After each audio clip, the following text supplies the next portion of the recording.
With your support, we can raise your voice globally. उन्होंने पगड़ी issue ਨੂੰ ਬਿਲਕੁਲ मतलब कि फ्रांस से राष्ट्रपति के सामने लेके आया ही नहीं है.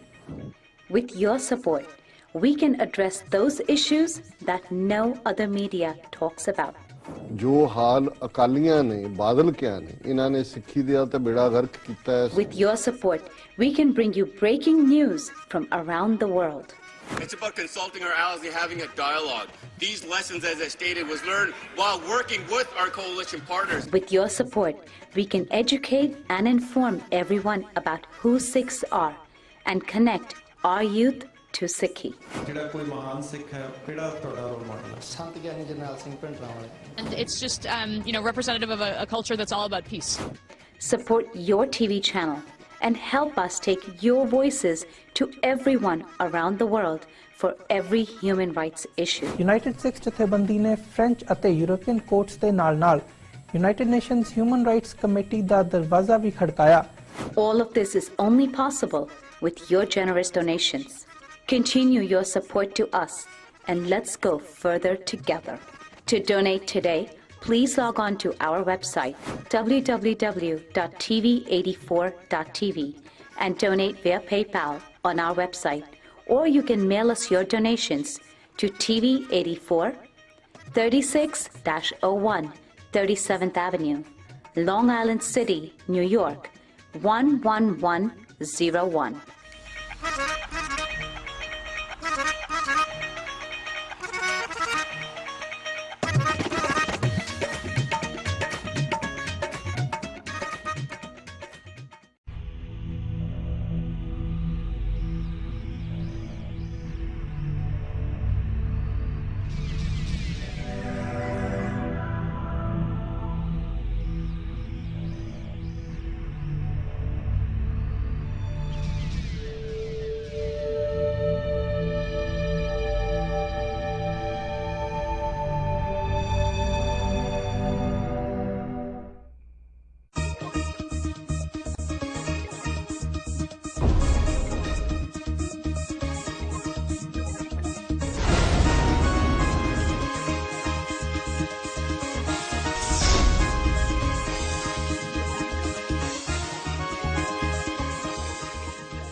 ਵਾਹਿਗੁਰੂ ਜੀ ਕਾ ਖਾਲਸਾ ਵਾਹਿਗੁਰੂ ਜੀ ਕੀ ਫਤਿਹ। ਵਿਊਅਰਸ ਮੈਂ ਤੁਹਾਡੀ host Farid Kaur news TV 84 ਦੇ ਨਾਲ। ਦਰਸ਼ਕੋ ਅੱਜ ਦਾ ਪ੍ਰੋਗਰਾਮ ਵੀ ਖਾਲਿਸਤਾਨ ਐਲਾਨਨਾਮੇ ਨੂੰ ਸਮਰਪਿਤ ਹੈ। ਜਿਵੇਂ 29 ਅਪ੍ਰੈਲ 1986 ਨੂੰ 26 ਜਨਵਰੀ 1986 ਦੇ ਸਰਬੱਤ ਖਾਲਸਾ ਵੱਲੋਂ ਬਾਬਾ ਗੁਰਬਚਨ ਸਿੰਘ ਮਾਨੋਚਾਲ ਦੀ ਅਗਵਾਈ ਹੇਠ ਥਾਪੀ ਗਈ 5 ਮੈਂਬਰੀ ਕਮੇਟੀ ਨੇ ਸ਼੍ਰੀ ਅਕਾਲ ਤਖਤ ਸਾਹਿਬ ਤੋਂ ਭਾਰਤੀ ਸਟੇਟ ਤੋਂ ਪੂਰਨ ਰੂਪ ਦੇ ਵਿੱਚ ਅਲੱਗ ਹੋਣ ਅਤੇ ਖਾਲਿਸਤਾਨ ਦੇ ਐਲਾਨਨਾਮਾ ਜਾਰੀ ਕੀਤਾ ਸੀ। ਇਨ੍ਹਾਂ 30 ਸਾਲਾਂ ਦੇ ਵਿੱਚ ਜਾਗਦੀਆਂ ਜ਼ਮੀਰਾਂ ਵਾਲੇ ਜਾਗਰੂਕ ਸਿੱਖ ਖਾਲਿਸਤਾਨ ਐਲਾਨਨਾਮੇ ਅਤੇ ਖਾਲਿਸਤਾਨ ਦੀ ਪ੍ਰਾਪਤੀ ਦੇ ਲਈ ਹਰ ਪੋਸੀਬਲ ਉਪਰਾਲਾ ਕਰ ਰਹੇ ਹਨ। ਵਿਊਅਰਸ ਇੱਥੇ ਅਸੀਂ ਆਪਣੇ ਟੀਵੀ 84 ਦੇ ਦਰਸ਼ਕਾਂ ਸਾਰਿਆਂ ਨੂੰ ਦੱਸਣਾ ਚਾਹੁੰਦੇ ਹਾਂ ਕਿ 26 ਅਪ੍ਰੈਲ 2016 ਨੂੰ ਲੰਡਨ ਵਿਖੇ parliamentarian for national self determination ਨੇ ਇੱਕ ਕਾਨਫਰੰਸ ਰੱਖੀ ਸੀ ਜਿਸ ਦੇ ਵਿੱਚ ਸੈਲਫ ਡਿਟਰਮੀਨੇਸ਼ਨ ਦੀ ਗੱਲ ਹੋਈ।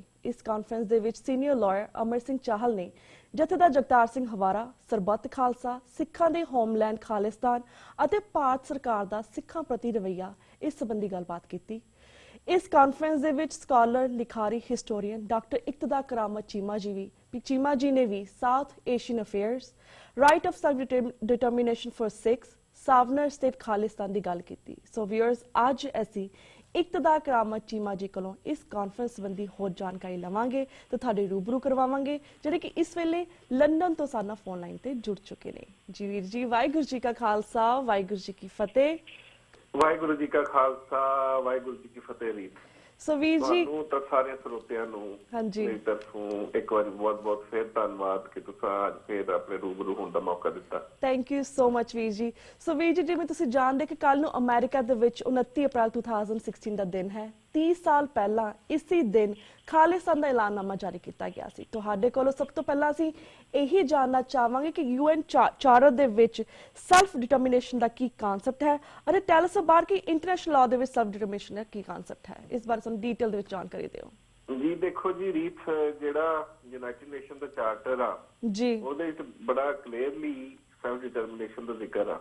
ਓਕੇ ਬਲਕਿ ਜਿਹੜੇ ਲੋਕ ਇੰਟਰਨੈਸ਼ਨਲ ਲਾਅ ਨੂੰ ਪੜ੍ਹੇ ਹੋਏ ਆ, ਜਿਨ੍ਹਾਂ UN ਦੇ ਚਾਰਟਰ ਨੂੰ ਪੜ੍ਹਿਆ ਵਾ, ਉਹਨਾਂ ਨੂੰ ਪਤਾ ਵਾ ਕਿ ਜਿਹੜਾ ਆਰਟੀਕਲ 1 ਹੈ UN ਚਾਰਟਰ ਦਾ, ਜੀ ਉਹਦੇ 'ਚ ਇਹ ਦੱਸਿਆ ਗਿਆ ਵੀ UN ਬਣਾਉਣ ਦਾ ਮਕਸਦ ਕੀ ਸੀ, ਹਾਂਜੀ UN ਕਾਹਦੇ ਲਈ ਬਣਾਈ ਗਈ, ਤੇ ਉਹਦੇ ਮਕਸਦ 'ਚ ਇਹ ਲਿਖਿਆ ਹੋਇਆ UN ਉਹਨਾਂ ਨੇ ਕਿਹਾ ਵੀ UN ਇਸ ਵਾਸਤੇ ਬਣਾਈ, ਮੈਂ ਪੜ੍ਹ ਰਿਹਾ ਹਾਂ article 1, to develop friendly relations among nations based on respect for the principle of equal rights and self-determination of the people, and to take other appropriate measures to strengthen universal peace.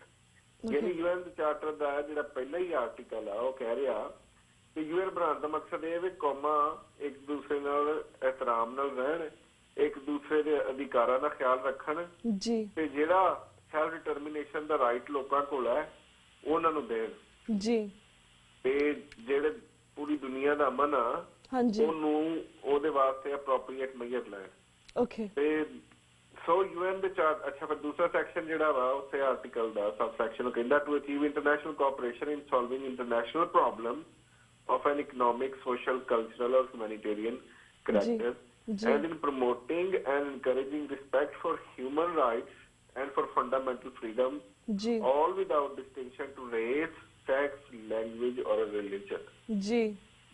So UN ਦਾ ਬਣਾਉਣ ਦਾ ਮਕਸਦ ਹੀ article 1 ਚ ਉਹਨਾਂ ਨੇ ਖੁਦ ਹੀ UN ਨੇ ਲਿਖ ਦਿੱਤਾ ਕਿ ਲੋਕਾਂ ਦਾ ਜਿਹੜੇ ਮਨੁੱਖੀ ਅਧਿਕਾਰ ਨੇ ਤੇ ਸੈਲਫ ਡਿਟਰਮੀਨੇਸ਼ਨ ਦਾ ਜਿਹੜਾ ਹੱਕ ਹੈ ਕਿ ਲੋਕ ਆਪਣੇ ਬਾਰੇ ਖੁਦ ਫੈਸਲਾ ਕਰਨ ਕਿ ਉਹਨਾਂ ਨੇ ਕਿੱਥੇ ਰਹਿਣਾ ਹੈ, ਕਿਸ ਰਿਆਸਤ 'ਚ ਰਹਿਣਾ ਹੈ, ਕਿਸ ਰਿਆਸਤ ਦਾ ਹਿੱਸਾ ਰਹਿਣਾ ਹੈ, ਕਿਸ ਰਿਆਸਤ 'ਚ ਨਿਕਲਣਾ, ਉਹਨੂੰ ਇੰਸ਼ੋਰ ਕਰਨ ਵਾਸਤੇ ਹੀ UN ਬਣੀ ਸੀ। ਔਰ ਇਸੇ ਆਰਟੀਕਲ ਦੇ ਹੇਠ ਤੁਹਾਨੂੰ ਪਤਾ ਹੋਣਾ ਚਾਹੀਦਾ ਕਿ UN ਦੇ ਬਣਨ ਦੇ ਬਾਅਦ 100 ਤੋਂ ਜ਼ਿਆਦਾ ਮੁਲਕ ਜਿਹੜੇ ਆ ਦੁਨੀਆ 'ਚ ਵਜੂਦ 'ਚ ਆਏ ਔਰ ਉਹਨਾਂ ਨੇ ਮੁਖਤਲਿਫ ਮੁਲਕਾਂ ਕੋਲ ਆਜ਼ਾਦੀ ਲਈ। ਇਹ ਤਾਂ ਵਾ ਆਰਟੀਕਲ 1। ਇਸੇ ਤਰ੍ਹਾਂ UN ਚਾਰਟਰ ਦਾ ਆਰਟੀਕਲ 55 ਆ। ਉਹ ਕਹਿੰਦਾ ਆਰਟੀਕਲ 55 ਕਿਹਾ ਗਿਆ with a view to creation of conditions of stability and well-being which are necessary for peaceful and friendly relations based on respect for the principles of equal right and self-determination of the people. The United Nations shall promote universal respect for and observance of human rights and fundamental freedoms for all without distinction as to race, sex, language or religion.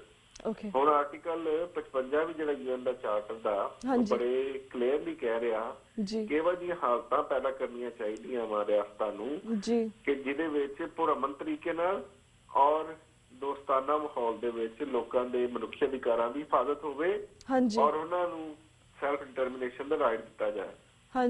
ਸੋ ਇਹ ਤੋਂ ਪਤਾ ਚੱਲਦਾ ਕਿ article 1 ਜਿਹੜਾ UN ਦੇ charter ਦਾ ਉਹ ਕਹਿ ਰਿਹਾ ਮਨੁੱਖੀ ਅਧਿਕਾਰਾਂ 'ਚ ਬੁਨਿਆਦੀ ਅਧਿਕਾਰ ਆ ਸੈਲਫ ਡਿਟਰਮੀਨੇਸ਼ਨ। 55 ਇਹ ਵੀ ਕਹਿ ਰਿਹਾ ਵੀ ਰਿਆਸਤਾਂ ਨੂੰ ਇਹ ਕਰਨਾ ਚਾਹੀਦਾ ਵੀ ਲੋਕਾਂ ਨੂੰ ਸੈਲਫ ਡਿਟਰਮੀਨੇਸ਼ਨ ਦਾ ਰਾਈਟ ਜਿਹੜਾ ਵਾ ਉਹ ਫ੍ਰੈਂਡਲੀ ਤਰੀਕੇ ਨਾਲ ਦੇਣ, ਪੁਰਅਮਨ ਤਰੀਕੇ ਨਾਲ ਦੇਣ, ਨਾ ਕਿ ਉਹਨਾਂ ਨੂੰ ਮਾਰ ਕੁੱਟ ਕੇ ਇਹ ਲੋਕਾਂ ਦੀ ਜੈਨੋਸਾਈਡ ਕਰਕੇ ਦੇਣ। ਸੋ UN ਦਾ ਚਾਰਟਰ ਤੇ ਇਹਦੇ ਬਾਰੇ ਬਹੁਤ ਜ਼ਿਆਦਾ ਕਲੀਅਰ ਹੈ। ਇੱਕ ਮੈਂ ਸੈਕਸ਼ਨ ਹੋਰ ਤੁਹਾਨੂੰ ਦੱਸਣਾ ਚਾਹੁੰਦਾ। 1966 ਦੇ ਵਿੱਚ ਯੂਨਾਈਟਿਡ ਨੇਸ਼ਨ ਦੇ 2 ਕਨਵੈਂਟ ਜਿਹੜੇ ਆ ਪਾਸ ਕੀਤੇ ਗਏ ਜਿਹੜੇ ਹਿਊਮਨ ਰਾਈਟਸ ਦੀ ਬੇਸਿਸ ਆ ਪੂਰੀ ਦੁਨੀਆ ਦੇ ਵਿੱਚ, ਔਰ ਉਹਨਾਂ ਕਨਵੈਂਟਸ ਦੇ ਤਹਿਤ ਹੀ UN ਦਾ ਸਾਰਾ ਆਪਰੇਸ਼ਨ ਚੱਲਿਆ ਹੈ ਦੁਨੀਆ ਦੇ ਹਰ ਥਾਂ 'ਚ। ਉਹਦਾ ਵੀ ਆਰਟੀਕਲ 1 ਉਹ ਕਹਿੰਦੇ ਕਿ all peoples have the right of self determination by the virtue of that right they freely determine their political status and freely pursue their economic, social and cultural development. ਹੁਣ ਕਨਵੈਂਟ ਦਾ ਪਹਿਲਾ ਹੀ ਜਿਹੜੀ ਚੈੱਕ ਆ ਪਹਿਲਾ ਉਹਦਾ article ਉਹ ਕਹਿੰਦਾ ਵੀ ਲੋਕਾਂ ਨੂੰ ਸੈਲਫ ਡਿਟਰਮੀਨੇਸ਼ਨ ਦਾ ਜਾਂ ਆਪਣੇ ਮੁਸਤਕਬਲ ਦਾ ਫੈਸਲਾ ਕਰਨ ਦਾ ਹੱਕ ਆ ਔਰ ਇਸ ਰਾਈਟ ਨੂੰ ਹੱਕ ਨੂੰ ਇਸਤੇਮਾਲ ਕਰਦੇ ਹੋਏ ਲੋਕਾਂ ਨੂੰ ਅਧਿਕਾਰ ਆ ਕਿ ਆਪਣੇ ਸਿਆਸੀ ਮੁਸਤਕਬਲ ਦਾ ਫੈਸਲਾ ਕਰਨ ਔਰ ਆਪਣੇ ਇਕਨੋਮਿਕ, ਸੋਸ਼ਲ ਤੇ ਕਲਚਰਲ ਡਿਵੈਲਪਮੈਂਟ ਨੂੰ ਜਿੱਦਾਂ ਨੂੰ ਚਾਹ ਖੜ ਸਕਣ। ਸੋ ਹੁਣ ਇਸ ਤੋਂ ਜ਼ਿਆਦਾ ਕਲੈਰਿਟੀ ਤੇ ਹੋ ਨਹੀਂ ਸਕਦੀ UN charter right of self determination ਦੀ। ਪਰ ਭਾਰਤ ਇੱਕ ਅਜਿਹੀ ਰਿਆਸਤ ਹੈ ਪੂਰੀ ਦੁਨੀਆ ਦੇ ਵਿੱਚ ਜਿਹਨੇ UN ਦੇ ਚਾਰਟਰ ਤੇ ਸਾਈਨ ਕੀਤੇ ਨੇ, ਪਰ ਉਹਦਾ ਜਿਹੜਾ ਪਹਿਲਾ ਹੀ ਆਰਟੀਕਲ ਆ UN ਚਾਰਟਰ ਦਾ ਉਹਦੇ ਉੱਤੇ ਰਿਜ਼ਰਵੇਸ਼ਨ ਜਮ੍ਹਾਂ ਕਰਾਈਆਂ ਕਿ ਸਾਨੂੰ ਬਾਕੀ ਚਾਰਟਰ ਕਾਬਲੇ ਕਬੂਲ ਆ, ਸਾਨੂੰ ਜਿਹੜਾ ਪਹਿਲਾ ਹੀ ਸੈਕਸ਼ਨ ਆ ਉਹ ਕਬੂਲ ਨਹੀਂ। ਇੱਕ ਇਸ ਤਰ੍ਹਾਂ ਦਾ ਮੁਲਕ ਆ ਜਿਹੜਾ ਉਹਦਾ ਪਹਿਲਾ ਹੀ ਸੈਕਸ਼ਨ ਮੰਨਣ ਨੂੰ ਤਿਆਰ ਨਹੀਂ, ਬਾਕੀ ਉਹਦੇ ਯੂਐਨ ਦੇ ਚਾਰਟਰ ਦੇ ਸੈਕਸ਼ਨ ਕਿਸ ਤਰ੍ਹਾਂ ਇੰਪਲੀਮੈਂਟ ਕਰੂਗਾ ਆਪਣੇ ਮੁਲਕ ਤੇ। ਜੀ ਔਰ ਉਹਨਾਂ ਦੀ ਰੈਜ਼ਰਵੇਸ਼ਨ ਯੂਐਨ ਦੇ ਬਹੁਤ ਸਾਰੇ ਹੋਰ ਇਸ ਤਰ੍ਹਾਂ ਦੇ ਜਿਹੜੇ ਕਨਵੈਂਟਸ ਔਰ ਚਾਰਟਰਸ ਨੇ ਹਾਂਜੀ ਉਹਨਾਂ ਦੇ ਉੱਤੇ ਰਹੀਆਂ ਨੇ। ਔਰ ਇੱਕ ਪਾਸੇ ਭਾਰਤ ਖਾਬ ਦੇਖਦਾ ਕਿ ਮੈਂ ਕੋਲ ਸਿਕਿਉਰਿਟੀ ਕਾਉਂਸਲ ਦੀ ਯੂਨਾਈਟਿਡ ਨੇਸ਼ਨ ਦੀ ਜਿਹੜੀ ਆ ਉਹ ਪਰਮਾਨੈਂਟ ਮੈਂਬਰਸ਼ਿਪ ਹੋਵੇ, ਦੂਸਰੇ ਪਾਸੇ ਉਹਦੇ ਚਾਰਟਰ ਦੇ ਪਹਿਲੇ ਹੀ ਆਰਟੀਕਲ ਨੂੰ ਨਹੀਂ ਮੰਨਦਾ। ਜੀ ਕਿਸ ਤਰ੍ਹਾਂ ਪੋਸੀਬਲ ਹੋਊਗਾ ਬਿਲਕੁਲ ਬਿਲਕੁਲ ਵੀਰ ਯੂਐਨ ਦੀ ਸਿਕਿਉਰਿਟੀ ਕਾਉਂਸਲ ਦੀ ਪਰਮਾਨੈਂਟ ਮੈਂਬਰਸ਼ਿਪ ਮਿਲ ਜਾਏ। ਜੀ ਇਸੇ ਵਾਸਤੇ ਹੀ ਅਸੀਂ ਇੱਥੇ ਜਿਹੜੇ ਸਾਡੇ ਬਹੁਤ ਸਾਰੇ ਮੈਂਬਰ ਪਾਰਲੀਮੈਂਟ ਨੇ ਹਾਂਜੀ ਬ੍ਰਿਟਿਸ਼ ਪਾਰਲੀਮੈਂਟ ਦੇ, ਜਿਨ੍ਹਾਂ ਨੇ ਪਾਰਲੀਮੈਂਟੇਰੀਅਨ ਫॉर ਸੈਲਫ ਡਿਟਰਮੀਨੇਸ਼ਨ ਨਾਮ ਦਾ ਇੱਕ ਪਾਰਲੀਮੈਂਟਰੀ ਗਰੁੱਪ ਬਣਾਇਆ ਹੈ। ਹਾਂਜੀ ਉਸ ਪਾਰਲੀਮੈਂਟਰੀ ਗਰੁੱਪ ਨੇ ਇਹ ਮੀਟਿੰਗ ਸੱਦੀ ਹੈ ਬ੍ਰਿਟਿਸ਼ ਪਾਰਲੀਮੈਂਟ 'ਚ, ਕਾਨਫਰੰਸ ਹੋਈ ਹੈ ਰਾਈਟ ਆਫ ਸੈਲਫ ਡਿਟਰਮੀਨੇਸ਼ਨ ਦੇ ਉੱਤੇ, ਜਿਹਦਾ topic C conflict resolution through right of self determination. ਹਾਂਜੀ ਸੋ ਉਸੇ ਦੇ ਵਿੱਚ ਮੈਂ ਵੀ ਬੋਲਿਆ ਵਾ, ਚਾਹਲ ਸਾਹਿਬ ਜਿਹੜੇ ਜਥੇਦਾਰ ਜਗਤਾਰ ਸਿੰਘ ਹਵਾਰਾ ਦੇ ਰਿਪਰੈਜ਼ੈਂਟੇਟਿਵ ਨੇ, ਹਾਂਜੀ ਉਹ ਵੀ ਇੱਥੇ ਆਏ ਸੀ, ਉਹਨਾਂ ਨੇ ਵੀ ਗੱਲਬਾਤ ਕੀਤੀ ਹੈ। ਇਸ ਤੋਂ ਇਲਾਵਾ ਯੂਕੇ ਦੀਆਂ ਸਾਡੀਆਂ ਚਾਰੇ ਪੋਲੀਟੀਕਲ ਪਾਰਟੀਆਂ ਜਿਹੜੀਆਂ ਨੇ ਇਸ ਵੇਲੇ, ਜਿਸ ਹੁਕਮਰਾਨ ਪਾਰਟੀ ਜਿਹੜੀ ਹੈ ਸਾਡੀ ਕੰਜ਼ਰਵੇਟਿਵ, ਉਹਨਾਂ ਦੇ ਆਗੂ ਜੀ ਐਂਡਰਿਊ ਗ੍ਰਿਫਿਥ ਐਮਪੀ ਤੇ ਫੈਬੀਅਨ ਹੈਮਿਲਟਨ ਲੇਬਰ ਪਾਰਟੀ ਵੱਲੋਂ, ਜਿਹੜੇ ਸਾਡੇ ਸ਼ੈਡੋ ਫੋਰਨ ਅਫੇਅਰਸ ਮਿਨਿਸਟਰ ਵੀ ਨੇ, ਹਾਂਜੀ ਪੀਟਰ ਗ੍ਰਾਂਟ ਜਿਹੜੇ ਸਕਾਟਿਸ਼ ਨੈਸ਼ਨਲ ਪਾਰਟੀ ਵੱਲੋਂ ਨੇ, ਉਹਨਾਂ ਨੇ ਵੀ ਸ਼ਮੂਲੀਅਤ ਕੀਤੀ ਹੈ। ਸੋ ਸਾਡੀ ਇਸ ਤਰ੍ਹਾਂ ਹੀ ਟੌਮ ਬ੍ਰੇਕ ਐਮਪੀ ਨੇ ਲਿਬਰਲ ਡੈਮੋਕ੍ਰੈਟਸ ਪਾਰਟੀ ਦੇ, ਉਹਨਾਂ ਨੇ ਵੀ ਇਹਦੇ ਵਿੱਚ ਸ਼ਿਰਕਤ ਕੀਤੀ ਸੀ। ਸੋ ਮੇਰੇ ਤੇ ਚਾਹਲ ਸਾਹਿਬ ਤੋਂ ਇਲਾਵਾ ਜਿਹੜੇ ਆ ਇਹ ਚਾਰੇ ਪਾਰਟੀਆਂ ਦਾ ਇੱਕ ਇੱਕ ਆਗੂ ਐਮਪੀ, ਇਸ ਤੋਂ ਇਲਾਵਾ ਲਾਰਡ ਨਜ਼ੀਰ ਅਹਿਮਦ ਜਿਹੜੇ ਬਹੁਤ ਤਗੜੇ ਮੈਂਬਰ ਨੇ ਹਾਊਸ ਆਫ ਲਾਰਡ ਦੇ, ਉਦੋਂ ਕਸ਼ਮੀਰੀ ਰੀਜਨ ਦੇ ਨੇ, ਉਹਨਾਂ ਹਮੇਸ਼ਾ ਲੋਕਾਂ ਦੀ ਹੱਕੇ ਖੁਦ ਇਰਾਦੀ ਉੱਤੇ ਗੱਲ ਕੀਤੀ ਹੈ। ਉਹਨਾਂ ਨੇ ਇਸ ਸੈਸ਼ਨ ਨੂੰ ਚੇਅਰ ਕੀਤਾ ਜਿਹੜਾ ਹਾਊਸ ਆਫ ਲਾਰਡਸ ਹੋਇਆ 24 ਤਰੀਕ ਆਪਣੇ 26 ਤਰੀਕ ਨੂੰ ਇਸ ਮਹੀਨੇ ਦੀ। ਜੀ ਜੀ ਸੋ ਵੀਰ ਜੀ, ਜਿਸ ਤਰ੍ਹਾਂ ਤੁਸੀਂ ਯੂਐਨ ਆਰਟੀਕਲ ਦੀ ਐਗਜ਼ਾਮਪਲਸ ਲੈ ਕੇ ਪੂਰੀ ਆਪਣੀ ਜਿਹੜੀ ਕਾਨਫਰੰਸ ਦੇ ਵਿੱਚ ਸਪੀਚ ਦਿੱਤੀ ਹੈ, ਉਸ ਤੋਂ ਬਾਅਦ ਤੁਸੀਂ ਸੈਲਫ ਡਿਟਰਮੀਨੇਸ਼ਨ ਦੀ ਆਪਣੇ ਹੱਕ ਦੀ, ਅਸੀਂ ਸਾਡੇ ਹੱਕਾਂ ਦੀ ਗੱਲ ਕੀਤੀ ਹੈ। ਸੋ ਮੈਂ ਤੁਹਾਡੇ ਕੋਲ ਜਾਣਨਾ ਚਾਹਾਂਗੀ ਕਿ ਜਿਹੜੀਆਂ ਇਹ ਪੋਲੀਟੀਕਲ ਪਾਰਟੀ ਸੀ ਜਿਹੜੀਆਂ ਨੇ ਸ਼ਮੂਲੀਅਤ ਕੀਤੀ ਉੱਥੇ, ਇਹਨਾਂ ਦਾ ਰਿਸਪਾਂਸ ਓਵਰਆਲ ਲੋਕਾਂ ਨੂੰ ਉੱਥੇ ਰਿਸਪਾਂਸ ਕੀ ਸੀ, ਔਰ ਇਸ ਤਰ੍ਹਾਂ ਦੀਆਂ ਕਾਨਫਰੰਸ ਦੇ ਨਾਲ ਕਿਸ ਤਰ੍ਹਾਂ ਦੀ ਮਦਦ ਹੋਵੇਗੀ ਸਾਡਾ ਫਿਊਚਰ ਦੇ ਵਿੱਚ, ਇਸ ਬਾਰੇ ਵੀ ਆਪਣੇ ਵਿਊਅਰਸ ਨਾਲ ਜ਼ਰੂਰ ਸਾਂਝੇ ਕਰੋ। ਦੇਖੋ ਜੀ ਵੀਰ, ਮੈਂ ਪਹਿਲਾਂ ਤੁਸੀਂ ਦੋ ਸਵਾਲ ਕੀਤੇ, ਇੱਕ ਤੇ ਕਿ ਉੱਥੇ ਜਿਹੜੇ ਪੋਲੀਟੀਸ਼ੀਅਨ ਆਏ ਸੀ ਉਹਨਾਂ ਦਾ ਰਿਸਪੌਂਸ ਕੀ ਸੀ, ਜੀ ਦੂਸਰਾ ਸਵਾਲ ਤੁਹਾਡਾ ਇਹ ਹੈ ਕਿ ਇਹ ਵਾਲੀ ਕਾਨਫਰੰਸਿਸ ਦਾ ਕੀ ਫਾਇਦਾ ਸਿੱਖ ਕੌਮ ਨੂੰ ਜਾਂ ਓਵਰਆਲ ਜਿਹੜੀਆਂ ਕੌਮਾਂ ਦੇ ਸੰਘਰਸ਼ ਜੀ ਆਪਣੀ ਆਜ਼ਾਦੀ ਲਈ ਉਹਨਾਂ ਨੂੰ ਕੀ ਪਹੁੰਚੇਗਾ। ਮੈਂ ਤੁਹਾਡੇ ਪਹਿਲੇ ਸਵਾਲ ਦਾ ਜਵਾਬ ਪਹਿਲਾਂ ਦਿੰਦਾ ਵਾਂ। ਹਾਂਜੀ, ਬਹੁਤ ਅੱਛਾ ਰਿਸਪੌਂਸ ਸੀ ਔਰ ਪਹਿਲੀ ਅਜਿਹੀ ਕਾਨਫਰੰਸ ਸੀਗੀ ਪਾਰਲੀਮੈਂਟ 'ਚ ਜਿਹਦੇ 'ਚ ਯੂਕੇ ਦੀਆਂ ਚਾਰੇ ਪਾਰਟੀਆਂ ਨੇ ਸੈਲਫ ਡਿਟਰਮੀਨੇਸ਼ਨ ਦੀ ਹਮਾਇਤ ਕੀਤੀ ਆ। ਹਾਂਜੀ, ਫੈਬੀਅਨ ਹੈਮਿਲਟਨ ਜਿਹੜੇ ਲੇਬਰ ਪਾਰਟੀ ਦੇ ਆਗੂ ਨੇ, ਜਿਹੜੇ ਫੋਰਨ ਅਫੇਅਰਸ ਦੇ ਮਿਨਿਸਟਰ ਵੀ ਨੇ, ਸ਼ੈਡੋ ਮਿਨਿਸਟਰ ਨੇ, ਉਹਨਾਂ ਨੇ ਕਿਹਾ ਕਿ ਅਸੀਂ ਹਰ ਥਾਂ ਜਿੱਥੇ ਲੋਕ ਦੁਨੀਆ ਦੇ ਹਰ ਉਸ ਜਗ੍ਹਾ ਜਿੱਥੇ ਲੋਕਾਂ ਦੇ ਹੱਕ ਹੋਏ ਗਏ ਨੇ ਉਹਨਾਂ ਨੂੰ ਜ਼ਬਰ ਜ਼ਿਆਦਤੀ ਦਾ ਨਿਸ਼ਾਨਾ ਬਣਾਇਆ ਗਿਆ ਹੈ, ਅਸੀਂ ਉਹਨਾਂ ਦੇ ਨਾਲ ਖਲੋਤੇ ਹਾਂ। ਪੂਰੀ ਦੁਨੀਆ 'ਚ ਅਸੀਂ ਸੈਲਫ ਡਿਟਰਮੀਨੇਸ਼ਨ ਦੀ ਹਮਾਇਤ ਕਰਦੇ ਹਾਂ ਔਰ ਅਸੀਂ ਜਿਹੜੇ ਲੋਕਾਂ ਦੇ ਖਿਲਾਫ ਰਿਆਸਤਾਂ ਵਾਇਲੈਂਸ ਯੂਜ਼ ਕਰਦੀਆਂ ਉਹਦੀ ਵੀ ਨਿੰਦਾ ਕਰਦੇ ਹਾਂ ਤੇ ਆਪਣੇ ਜ਼ਾਤੀ ਮਫਾਦਾਤ ਵਾਸਤੇ ਅਗਰ ਕੋਈ ਵੱਧ ਗਿਣਤੀ ਛੋਟੀਆਂ ਗਿਣਤੀਆਂ ਦਾ ਜਾਂ ਛੋਟੇ ਧਰਮਾਂ ਦਾ ਜਾਂ ਮਾਈਨੋਰਟੀਜ਼ ਦਾ ਖਾਣ ਕਰਦੀ ਆ, ਅਸੀਂ ਉਹਨੂੰ ਵੀ ਕੰਡੈਮ ਕਰਨੇ।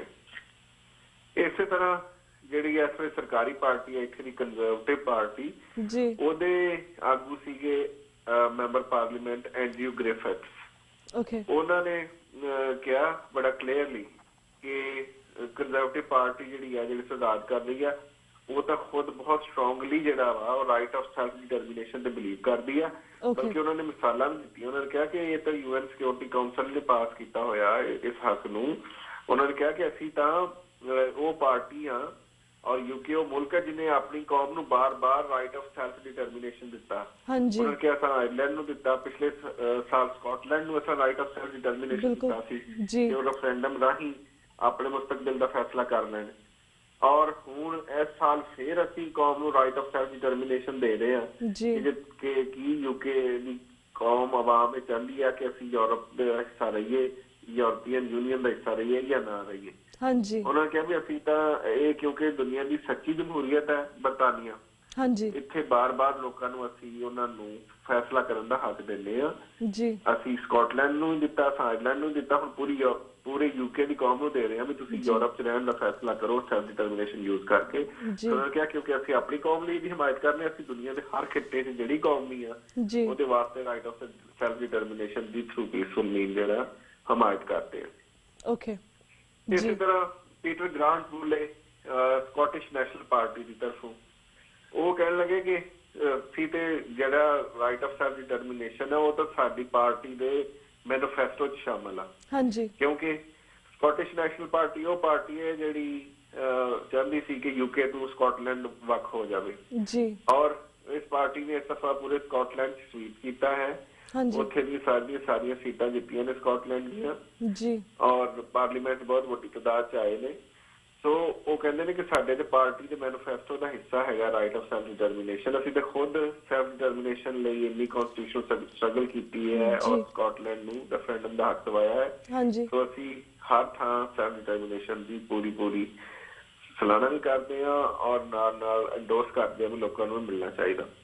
ਬਿਲਕੁਲ ਬਿਲਕੁਲ ਵੀ ਇਸੇ ਤਰ੍ਹਾਂ ਟੌਮ ਬ੍ਰੇਕ ਮੈਂਬਰ ਪਾਰਲੀਮੈਂਟ ਨੇ ਜਿਹੜੇ ਲਿਬਰਲ ਡੈਮੋਕ੍ਰੈਟਸ ਨੇ ਜੀ, ਔਰ ਉਹਨਾਂ ਦੇ ਫੋਰਨ ਅਫੇਅਰਸ ਦੇ ਪਾਰਟੀ ਵੱਲੋਂ ਉਹ ਸਪੋਕਸਮੈਨ ਵੀ ਨੇ ਜੀ, ਉਹਨਾਂ ਨੇ ਕਿਹਾ ਕਿ ਅਸੀਂ ਹਮੇਸ਼ਾ ਜਿਹੜੀਆਂ ਵੀ ਸੈਲਫ ਡਿਟਰਮੀਨੇਸ਼ਨ ਦੀਆਂ ਜਦੋਜਹਿਦਾਂ ਚੱਲੀਆਂ ਵਾ ਜਿਹੜੀਆਂ ਇੰਟਰਨੈਸ਼ਨਲ ਲਾਅ ਦੇ ਅੰਡਰ ਆਉਂਦੀਆਂ ਵਾ ਡੈਮੋਕ੍ਰੈਟਿਕ ਵੈਲਿਊਜ਼ ਦਾ ਹਿੱਸਾ ਨੇ, ਅਸੀਂ ਉਹਨਾਂ ਦੀ ਪੂਰੀ ਹਮਾਇਤ ਕਰਦੇ ਹਾਂ। ਸੋ ਇਸ ਹਿਸਾਬ ਨਾਲ ਬੜਾ ਫਿਨੋਮੀਨਲ ਹੈ ਇਹ ਕਾਨਫਰੰਸ ਦਾ ਆਊਟਕਮ ਕਿ ਬਰਤਾਨੀਆ ਦੀਆਂ ਯੂਕੇ ਦੀਆਂ ਚਾਰੇ ਪਾਰਟੀਆਂ ਨੇ ਇਹਨਾਂ ਦੇ ਮੈਂਬਰ ਪਾਰਲੀਮੈਂਟ ਸਾਡੇ ਪਾਰਲੀਮੈਂਟ ਚ 4 ਪਾਰਟੀਆਂ ਵੱਡੀਆਂ ਦੇ ਹੀ ਮੈਂਬਰ ਨੇ ਜਿਹਦੇ ਚ labour, conservative, Scottish National party ਤੇ ਲਿਬਰਲ ਡੈਮੋਕ੍ਰੈਟਸ ਨੇ।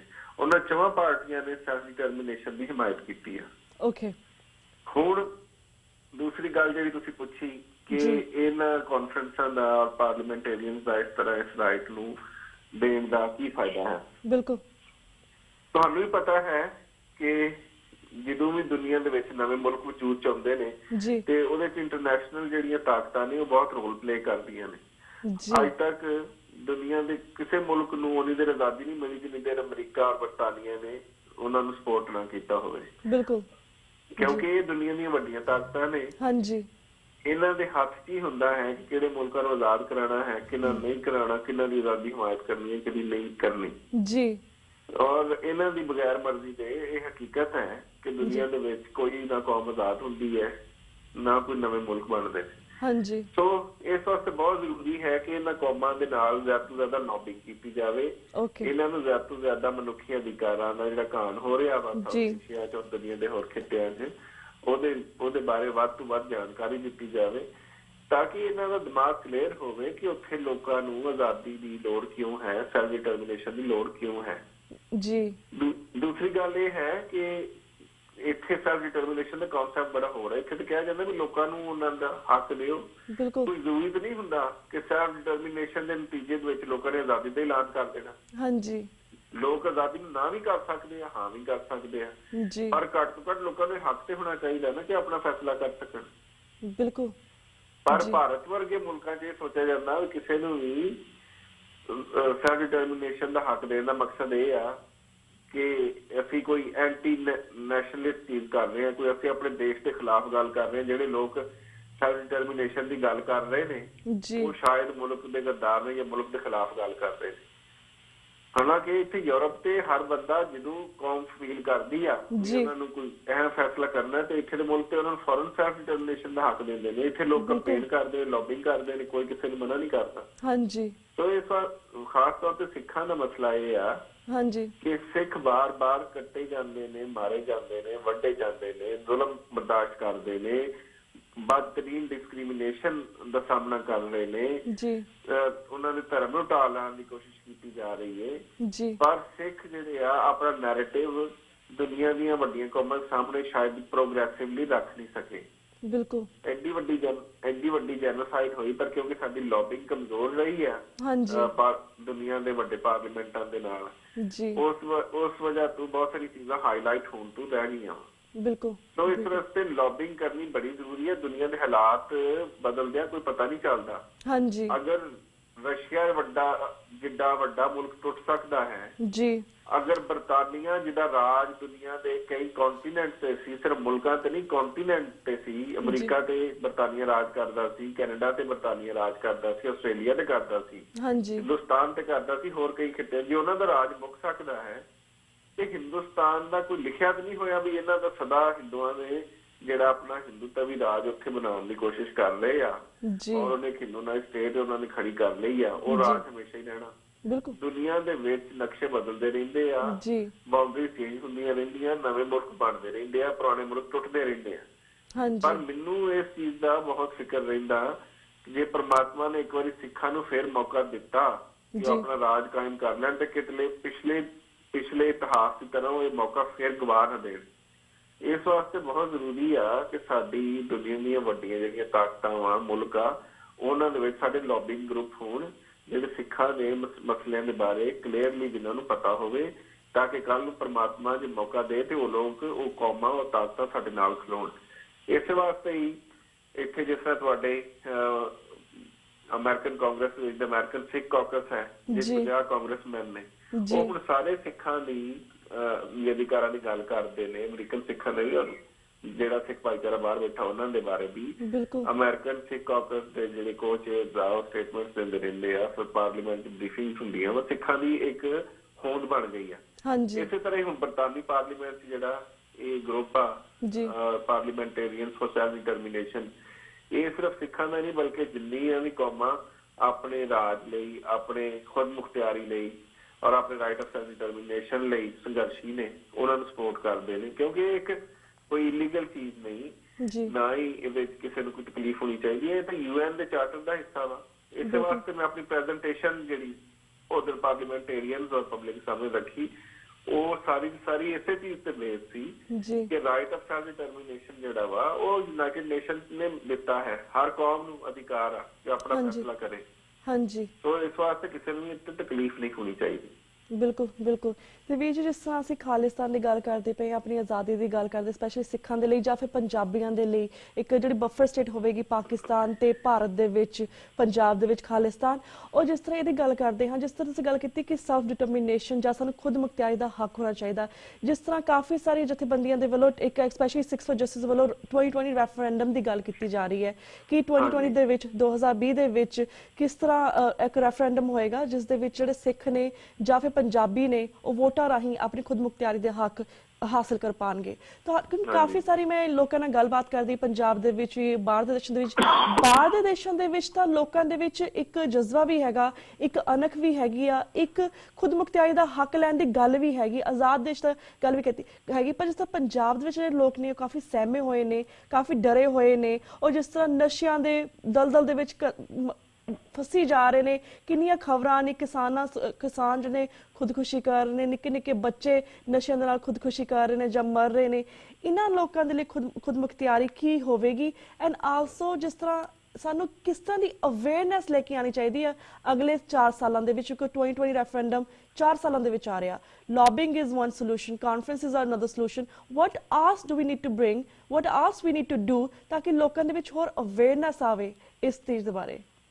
ਦੇਖੋ, ਤੁਸੀਂ ਇੱਕ ਜਿਹੜਾ ਸਵਾਲ ਨਹੀਂ ਕੀਤਾ, ਦੋ ਤਿੰਨ ਚੀਜ਼ਾਂ ਪੁੱਛ ਲਈਆਂ। ਪਹਿਲੀ ਗੱਲ ਤੇ ਇਹ ਆ, ਜਿਹੜੀ ਗੱਲ ਬਫਰ ਸਟੇਟ ਦੀ ਮੈਂ ਉੱਥੇ ਕੀਤੀ ਸੀ ਕਿ ਇੰਡੀਆ ਔਰ ਪਾਕਿਸਤਾਨ ਦੋ ਨਿਊਕਲੀਅਰ ਸਟੇਟਸ ਨੇ, ਉਹਨਾਂ ਦਾ ਕਿਸੇ ਵੇਲੇ ਵੀ ਨਿਊਕਲੀਅਰ ਤਸਾਦਮ ਹੋ ਗਿਆ ਤਾਂ ਪੂਰੇ ਖਿੱਤੇ ਦੇ ਵਿੱਚ ਤਬਾਹੀ ਫੈਲ ਜਾਊਗੀ। ਔਰ ਇਹ ਦੋ ਕੌਮਾਂ ਅੱਗੇ 3 ਵਾਰੀ ਲੜ ਚੁੱਕੀਆਂ, ਫੁੱਲ ਵਾਰ ਔਰ ਇੱਕ ਵਾਰੀ ਲਿਮਿਟਿਡ ਵਾਰ ਕਾਰਗਿਲ ਦੀ ਲੜ ਚੁੱਕੀਆਂ।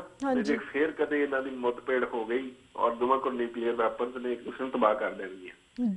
ਉਹਦੇ ਵਾਸਤੇ ਬਹੁਤ ਜ਼ਰੂਰੀ ਹੈ ਉਸ ਖਿੱਤੇ ਚ ਅਮਨ ਲਈ ਕਿ ਉੱਥੇ ਇੱਕ ਬਫਰ ਸਟੇਟ ਹੋਵੇ ਜਿਹਦਾ ਨਾਂ ਖਾਲਿਸਤਾਨ ਹੈ, ਹੋਰ ਕੋਈ ਨਹੀਂ, ਤਾਂ ਕਿ ਇਹਨਾਂ ਦੋਵਾਂ ਜਿਹੜੇ ਦੁਸ਼ਮਣ ਮੁਲਕ ਆ, ਇਹਨਾਂ ਦੋਵਾਂ ਨੂੰ ਦਰਮਿਆਨ ਇੱਕ ਅਜਿਹਾ ਮੁਲਕ ਮਿਲ ਜੇ ਜਿਹੜਾ ਇਹਨਾਂ ਨੂੰ ਇੱਕ ਦੂਸਰੇ ਤੋਂ ਦੂਰ ਰੱਖੇ। ਬਿਲਕੁਲ। ਸੋ ਇਸ ਵਾਸਤੇ ਦੁਨੀਆ ਦੇ ਅਮਨ ਲਈ ਜ਼ਰੂਰੀ ਹੈ ਵੀ ਦੁਨੀਆ ਉੱਥੇ ਇੱਕ ਬਫਰ ਸਟੇਟ ਖਾਲਿਸਤਾਨ ਦੀ ਹਮਾਇਤ ਕਰੇ। ਔਰ ਇਸੇ ਤਰ੍ਹਾਂ ਕਸ਼ਮੀਰੀਆਂ ਨੂੰ ਵੀ ਉਹਨਾਂ ਦਾ ਰਾਈਟ ਆਫ ਸੈਲਫ ਡਿਟਰਮੀਨੇਸ਼ਨ ਦਾ। ਬਿਲਕੁਲ ਹੁਣ ਜਿਹੜੀ ਗੱਲ ਤੁਸੀਂ ਕੀਤੀ ਹੈ ਕਿ ਬਾਹਰ ਜਾਗਰਤਾ ਹੈ, ਹਾਂਜੀ ਔਰ ਜਾਗਰੂਕ ਸਿੱਖ ਨੇ, ਔਰ ਉਹ ਹਮੇਸ਼ਾ ਸਿੱਖਾਂ ਦੇ ਹੱਕਾਂ ਦੀ ਗੱਲ ਵੀ ਕਰਦੇ ਨੇ, ਬਹੁਤ ਐਕਟਿਵ ਵੀ ਨੇ ਇੱਥੇ ਲੋਕ ਜੀ। ਲੇਕਿਨ ਇਹ ਤਾਂ ਸਮਝਣ ਦੀ ਲੋੜ ਆ, ਜਿਹੜਾ ਸਿੱਖ ਬਾਹਰ ਬੈਠਾ ਅਮਰੀਕਾ, ਕੈਨੇਡਾ, ਬਰਤਾਨੀਆ, ਆਸਟ੍ਰੇਲੀਆ, ਹੋਰ ਖਿੱਤਿਆਂ 'ਚ ਬੈਠਾ, ਉਹ ਆਜ਼ਾਦ ਸਿੱਖ ਆ ਜੀ। ਉਹਦੇ ਕੋਲ ਆਜ਼ਾਦੀ ਹੈ ਆਪਣੀ ਗੱਲ ਕਹਿਣ ਦੀ, ਆਪਣੀ ਗੱਲ ਕਰਨ ਦੀ ਜੀ। ਹੁਣ ਜਿਹੜਾ ਪੰਜਾਬ 'ਚ ਸਿੱਖ ਬੈਠਾ ਉਹ ਤਾਂ ਗੁਲਾਮ ਆ, ਉਹਦੀ ਰਿਜ਼ਕ ਰੋਟੀ ਤੋਂ ਲੈ ਕੇ, ਉਹਦੇ ਮਨੁੱਖੀ ਅਧਿਕਾਰਾਂ ਤੋਂ ਲੈ ਕੇ ਹਰ ਸ਼ਹਿਰ ਦੇ ਉੱਤੇ ਜਿਹੜੀ ਉੱਥੇ ਦੀ ਵੱਧ ਗਿਣਤੀ ਆ ਉਹਦਾ ਕਬਜ਼ਾ ਵਾ ਜੀ। ਸੋ ਉੱਥੇ ਜਿਹੜਾ ਹੈ ਉਹਨਾਂ ਨੂੰ ਨਸ਼ਿਆਂ 'ਚ ਪਾਇਆ ਗਿਆ ਹੈ। ਹਾਂਜੀ। ਪੰਜਾਬ ਦੇ ਪਾਣੀ ਜਿਹੜੇ ਆ ਹੋਰ ਥਾਂ ਕਰਕੇ, ਪੰਜਾਬ ਜਿਹੜਾ ਬ੍ਰੈਡ ਬਾਸਕੇਟਸ ਇੰਡੀਆ ਦੀ ਜੀ, ਉੱਥੇ ਕਿਸਾਨੀ ਦਾ ਤਬਾਹੀ ਕਰ ਦਿੱਤੀ ਗਈ ਹੈ ਔਰ ਕਿਸਾਨ ਅੱਜ ਖੁਦਕੁਸ਼ੀਆਂ ਕਰਨ ਤੇ ਮਜਬੂਰ ਆ ਜੀ। ਸੋ ਨਿਰਾਸ਼ ਨਹੀਂ ਹੋਣਾ ਚਾਹੀਦਾ। ਕੌਮਾਂ ਜਿਹੜੀ ਕੌਮ ਜਿਹੜੀ ਗੁਲਾਮੀ 'ਚ ਫਸੀ ਹੋਈ ਆ ਪੰਜਾਬ 'ਚ, ਹਾਂਜੀ, ਉਹਨਾਂ ਦੇ ਵਾਸਤੇ ਆਜ਼ਾਦੀ ਤਹਿਰੀਕ ਇੱਥੇ ਹੀ ਉੱਠਣੀ ਆ। ਔਰ ਦੁਨੀਆ ਦੇ ਵੱਡੇ ਵੱਡੇ ਜਿਹੜੇ ਸੰਘਰਸ਼ ਹੋਏ ਆ, ਜਿਨ੍ਹਾਂ ਨੇ ਆਪਣੀ ਕੌਮ ਦੇ ਗੁਲਾਮ ਹਿੱਸੇ ਨੂੰ ਆਜ਼ਾਦ ਕਰਾਇਆ, ਹਮੇਸ਼ਾ ਬਾਹਰੋਂ ਹੀ ਉੱਠਦੀਆਂ ਨੇ ਤਹਿਰੀਕਾਂ। ਤੁਸੀਂ ਇਹ ਦੇਖੋ ਕਿ ਬਰਤਾਨਵੀ ਸਾਮਰਾਜ ਦੇ ਖਿਲਾਫ ਵੀ ਜਿੰਨੀਆਂ ਤਹਿਰੀਕਾਂ ਉੱਠੀਆਂ ਵਾ, ਇੰਡੀਆ ਭੀਜਾ ਬਾਹਰੋਂ ਹੀ ਗਈਆਂ ਜੀ। ਕਰਤਾਰ ਸਿੰਘ ਸਰਾਭਾ ਔਰ ਸਾਰੇ ਜਿਹੜੇ ਵੱਡੇ ਸੰਘਰਸ਼ੀ ਹਾਂਜੀ ਬੰਦੇ, ਜਿਹਨਾਂ ਗਦਰੀ ਬਾਬਿਆਂ ਗਦਰੀ ਬਾਬਿਆਂ ਨੇ, ਉਹ ਸਾਰੇ ਇੱਥੋਂ ਹੀ ਆਏ ਸੀ। ਬਿਲਕੁਲ। ਇਸ ਤਰ੍ਹਾਂ ਇਸਰਾਈਲ ਦੀ ਆਜ਼ਾਦੀ ਜਾਂ ਇਸਰਾਈਲ ਨੂੰ ਬਣਾਉਣ ਦੀ ਜਿਹੜੀ ਸਾਰੀ ਕੈਂਪੇਨ ਸੀ ਜੂਜ਼ ਨੇ, ਉਹ ਉੱਥੇ ਨਹੀਂ ਸੀ, ਮਿਡਲ ਈਸਟ ਨਹੀਂ ਸੀ ਕੀਤੀ, ਉਹ ਇੱਥੇ ਵੈਸਟ ਚ ਬਹਿ ਕੇ ਕੀਤੀ ਸੀ। ਬਿਲਕੁਲ। ਸੋ ਇਸ ਵਾਸਤੇ ਹੀ ਇਹ ਸਾਡੀ ਭੱਜਣਾ ਹੁੰਦੀ ਆ, ਇਹ ਸਾਰੀ ਲੌਬਿੰਗ ਕਰਨ ਦੀ ਲੋੜ ਆ। ਹਾਂਜੀ। ਕਿ ਇੱਥੇ ਦੁਨੀਆ ਨੂੰ ਕਲੈਰਿਟੀ ਹੋਵੇ ਕਿ ਸਿੱਖਾਂ ਨੂੰ ਆਪਣੇ ਰਾਜ ਦੀ ਕਿਉਂ ਲੋੜ ਹੈ, ਰਾਈਟ ਆਫ ਸੈਲਫ ਡਿਟਰਮੀਨੇਸ਼ਨ ਦੀ ਕਿਉਂ ਲੋੜ ਹੈ। ਬਿਲਕੁਲ ਬਿਲਕੁਲ। ਹੁਣ ਭਾਰਤੀ ਹਕੂਮਤ ਅਗਰ ਐਡੀ ਕਲੀਅਰ ਆ, ਸਮਝਦੀ ਆ ਬਈ ਹਿੰਦੁਸਤਾਨ ਦੇ ਜਿਹੜੇ ਸਿੱਖ ਆ ਉਹ ਹਿੰਦੁਸਤਾਨ ਦਾ ਹਿੱਸਾ ਆਪਣੇ ਆਪ ਨੂੰ ਸਮਝਦੇ ਨੇ, ਰਾਈਟ ਆਫ ਸੈਲਫ ਡਿਟਰਮੀਨੇਸ਼ਨ ਦੇ ਦੇ। ਜਿਸ ਤਰ੍ਹਾਂ ਮੈਂ ਪਹਿਲਾਂ ਕਿਹਾ ਵੀ ਰਾਈਟ ਆਫ ਸੈਲਫ ਡਿਟਰਮੀਨੇਸ਼ਨ ਦੇਣ ਦਾ ਮਕਸਦ ਇਹ ਤਾਂ ਨਹੀਂ ਵੀ ਸਿੱਖਾਂ ਨੇ ਹੋ ਸਕਦਾ ਉੱਥੇ ਸਿੱਖ ਕਹਿ ਦੇਣ ਵੀ ਸਾਨੂੰ ਆਜ਼ਾਦੀ ਨਹੀਂ ਚਾਹੀਦੀ ਜੀ, ਕਿਉਂਕਿ ਸੈਲਫ ਡਿਟਰਮੀਨੇਸ਼ਨ ਦੇਣ ਦਾ ਮਕਸਦ ਇਹ ਤਾਂ ਨਹੀਂ ਹੁੰਦਾ ਕਿ ਉਹਨਾਂ ਦੀ ਯਕੀਨਨ ਆਜ਼ਾਦੀ ਦਾ ਹੀ ਹੱਕ ਦਿਖਾਣ ਕਰ ਦੇਣੀ। ਜਿਸ ਤਰ੍ਹਾਂ ਹੁਣ ਸਕਾਟਲੈਂਡ ਨੂੰ right of self determination UK ਨੇ ਦਿੱਤਾ, ਹਾਂਜੀ, ਮੈਜੋਰਟੀ ਨੇ ਕਹਿ ਦਿੱਤਾ ਵੀ ਸਾਨੂੰ ਆਜ਼ਾਦੀ ਨਹੀਂ ਚਾਹੀਦੀ ਸਕਾਟਲੈਂਡ ਨੂੰ, ਗੱਲ ਮੁੱਕ ਗਈ। ਓਕੇ। ਸੋ ਲੋਕਾਂ ਦਾ ਰਾਈਟ ਆਫ ਸੈਲਫ ਡਿਟਰਮੀਨੇਸ਼ਨ ਨਾ ਮੰਨਣਾ ਜੀ, ਇਹ ਤਾਂ ਬਹੁਤ ਸਾਰੀ ਗੱਲ ਆ। ਬਿਲਕੁਲ ਬਿਲਕੁਲ ਵੀ ਜੀ। ਸੋ ਜਿਹੜੀਆਂ ਵੀ ਕੋਸ਼ਿਸ਼ਾਂ ਲੋਕ ਇੱਥੇ ਕਰ ਰਹੇ ਨੇ, ਹਾਂਜੀ, ਉਹ ਸਾਰੀਆਂ ਸਲਾਹਣਯੋਗ ਨੇ ਜੀ। ਔਰ ਕੌਮ ਨੂੰ ਜ਼ਿਆਦਾ ਤੋਂ ਜ਼ਿਆਦਾ ਅਵੇਅਰਨੈਸ ਦੀ ਲੋੜ ਹੈ। ਮੈਨੂੰ ਸਿਰਫ ਇੱਕ ਚੀਜ਼ ਦਾ ਡਰ ਆ, ਹਾਂਜੀ, ਜਿਹੜਾ ਸ਼ਾਇਦ ਸਾਡੇ ਬਹੁਤ ਸਾਰੇ ਜਿਹੜੇ ਸਾਡੇ ਸਿੱਖ ਵਿਦਵਾਨ ਨੇ ਉਹ ਨਹੀਂ ਸਮਝਦੇ ਜੀ, ਉਹ ਇਹ ਹੈ ਕਿ ਸਿੱਖੀ ਸ਼ਾਇਦ ਸਿਰਫ ਜਿਸ ਤਰ੍ਹਾਂ RSS ਬਾਰ-ਬਾਰ ਸਿੱਖਾਂ ਦੀ ਹੋਂਦ ਤੇ ਹਮਲਾ ਕਰ ਰਹੀ ਆ, ਹਾਂਜੀ, ਸਿੱਖੀ ਦੇ ਇੰਸਟੀਟਿਊਸ਼ਨ ਨੂੰ ਢਾਹ ਲਾਉਣ ਦੀ ਕੋਸ਼ਿਸ਼ ਕੀਤੀ ਜਾ ਰਹੀ ਹੈ। ਬਿਲਕੁਲ। ਸਿੱਖੀ ਦੀ ਰੂਪ ਰੇਖਾ ਬਦਲਣ ਦੀ ਕੋਸ਼ਿਸ਼ ਕੀਤੀ ਜਾ ਰਹੀ ਹੈ ਜੀ।